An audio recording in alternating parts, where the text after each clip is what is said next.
here's an interesting one that I came up with, an observation that I've made over a lifetime at the age that I'm at today, right? So I know I'm going to sound old here, but stay with me. Nothing good happens after 11 o'clock. Nothing good happens after 11 o'clock. So what do I mean by that, right? A lot of trouble, a lot of the risks involved in life, a lot of the highs involved in life. That's why they say the party doesn't start up until 10 o'clock, right? And so after 10 o'clock, right? So fashionably late is how we arrive to these parties. And even till today, even at this age that I'm at today, I have the party gene in me, and I can go out and have a great time, get hammered, right? Drunk. But it's not where the beauty lies, right? I think for me, the beauty lies in the fact that I can go out at any given time, any day and time of the week, and having control of letting myself go the distance on how far I want to be reckless, right? At this age, it's no fun being reckless, guys, because you pay the price for it dearly. And in some cases, in every sense, is because a lot of us are battling with issues that come up to light, come to surface, that essentially exposes itself, right? And our personal details are sort of revealed to strangers out there. If you're vibing with someone, right? Whether it's a one night stand, it's a flirtatious environment, and you guys are trying to hook up. It can be a concert, it can be a bar, it can be a nightclub. The end of the day, what I realized over the years, and this happens at any age, and I even thought this when I was in my 20s, even my teens, right? That there's a lot of stress involved. I don't know about you, man, but I have always felt like when I was getting ready to go to these club events, being an artist myself, throwing my own club events and parties, and also going to other parties, right? We would already be drunk. The pregame is the best part. And I talk about the pregame is like, you're at someone's house, or you're at your place, you have people over, you all go out as a group. Some people make it, some people don't. Some people call in and they cancel on you. Sometimes you get ready, look the part, like you look really good, and your attire is on point, and you thought you had it, and you're ready for the moment, but you guess out. You guess out because there's a lot of mental capital, right? My watch. There's a lot of mental capital. Sometimes we anticipate putting that energy out there. There's a lot of work sometimes going out. That's why we always talk about making an effort, right? To go out, to mingle, socialize, get to know people, right?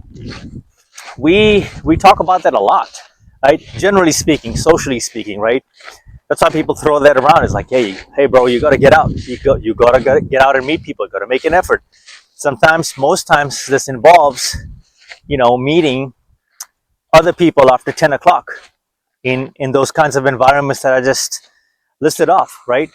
And a lot of times when you meet these people, we are not our usual selves. Usually I find that the devil has taken control by 11 o'clock, 11:30, and come midnight, we completely lose ourselves. Like we become these demonic, not in a bad way, but we are primed for sin. Does that make sense? We are primed for sin. So if you're trying to get laid, if that's what you're trying to do, there's probably a good chance, a 50% chance as a guy, well, more like 30-40% chance that you will get laid if you're on top of your game. And if you're really shooting buckets, like you're taking the shot, you're trying to approach the girl, right? And for girls, it's very picky, right? They have their pick of the litter because everyone's coming up to them. If you're pretty enough and decent looking, and it's not too hard to take a guy home as a girl. So, but I've found myself not only in those situations, but telling strangers my business, right? As if they really care, as if they give a shit. They don't. they're all intoxicated themselves. A lot of counseling and therapy sessions happen at club events, right? At at venues, at places that I just did not think that this would be possible, right? Like, I came out here to party. I came out here to see this concert, this singer, right? Or this performance. And here I am talking to this stranger. I don't even know who the F you are, but I am now finding myself telling you all these stories under the influence, mind you, and heavy influence as the night goes on, right? And we are tripling down essentially on our dark demons, right? And once you do that with alcohol, strangers, the energy that you guys are exchanging during this conversation, right? This cannot end up too well, right? I have been in situations where I brought girls home that I shouldn't have bought. They had no business being there, right? And this is I'm talking about when I was in my 30s, right? And I really peaked on the party scene in my 30s.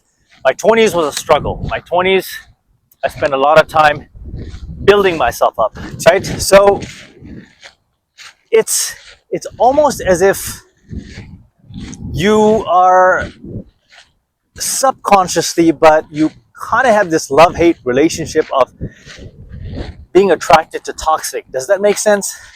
Is because you haven't fully developed here, because you haven't tapped into your mind. Toxic attracts toxic. There are other people like you out there searching for answers, lost souls, searching for answers. Seldom do I come across, or have I come across people in that scene where generally people are out to have a good time. Generally speaking, people are stressed.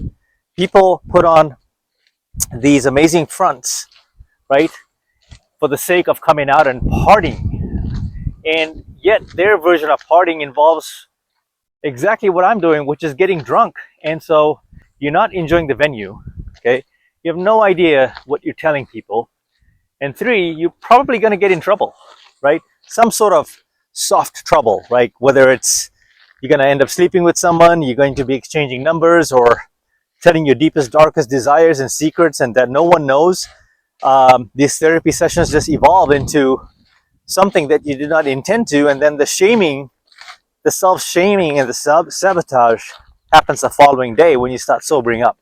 So, what I have come to realize, I just went out the other day, last week, solo, enjoyed some fine steak, bone-in steak, ribeye.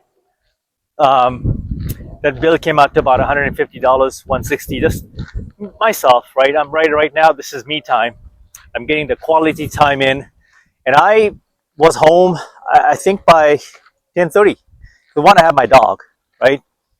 But I had two beers. One was really strong IPA, 3.4% alcohol, and then I followed it up by a light Michelob Ultra. If you see my gimbal act up, it's because this is not my main gimbal.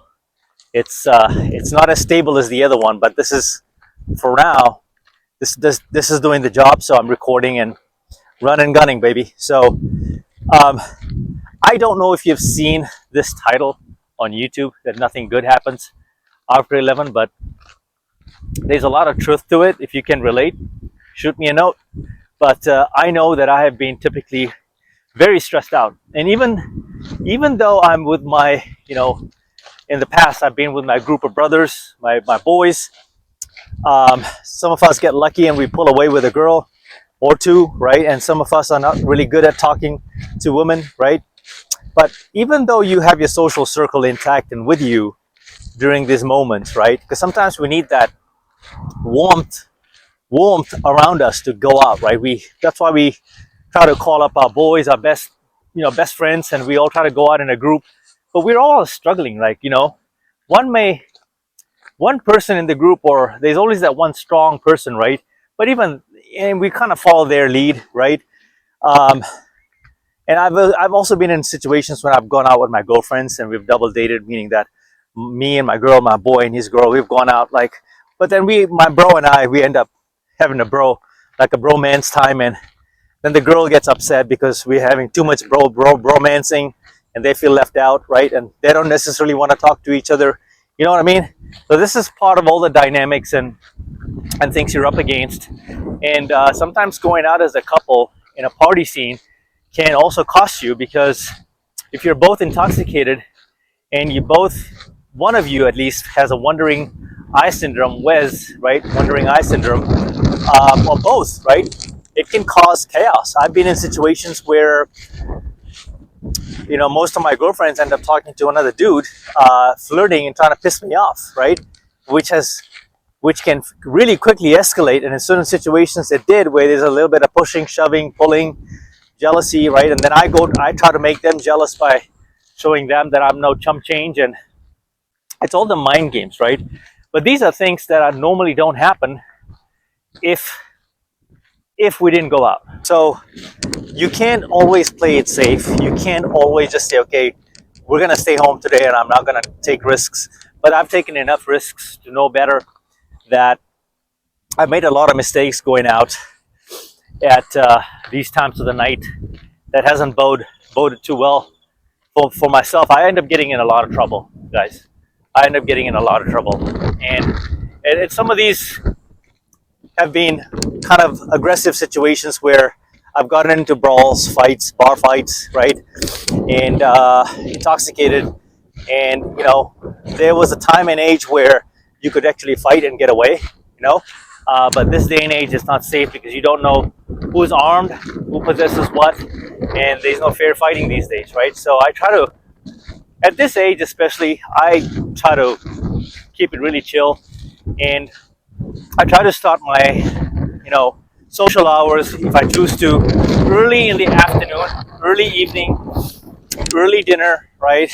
And be smart about my company.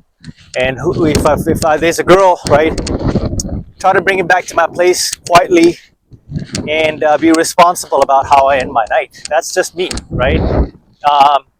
And in that way, you can control your environment. You can control somewhat even the consequences, right? So this is why I'm saying, even till today, I am not convinced that anything productive happens after 11 o'clock. Don't get me wrong, I've been in some really, really good parties and raves over the years, concerts that have gone really well. But almost 70-80% of them just has so much stress. There's so much charge behind it that I almost want to go home. Like, I also even hit those points where I've arrived at an event and I just really want to take off and go back home, and go to bed. And this is not even at this age. I'm talking about being in my 20s, right? And experiencing all of those feelings, right? In my 30s, I experienced all of those feelings, because going out involves putting up a front. It takes me away from who I am. So that's just my venting, right? Of nothing good really happens after 11 o'clock. Of course, I'm in Las Vegas. It's a bit different out here. There's a lot of lights. There's a lot of, you know, the bright lights, and the atmosphere alone itself it can draw you in. So the city never sleeps. It's a bit different out here. But that doesn't mean you still got to watch your back, be careful. There's some crazy things happening right now. And safety first, right? So that's why I'm making this kind of a video, kind of all over the place, rambling my thoughts off, right? But you see what I'm also doing is I'm also walking, talking, and being true to my branding on this channel, which is walk and talk, and let's make videos and just have a conversation with each other, right? So you can see how fun this activity is. I want you to treat walking just the same way. Let your thoughts flow.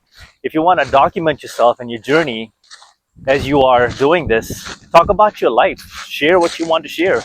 YouTube is a very personal space and very welcoming to everyone's individuality and their stories and their views. And we're not for everyone. So I've also lost a few subscribers because some of my topics are very real, very to the point, right? So that's just part of the business. Okay, I fixed my gimbal here. Till the next video, Mamba out.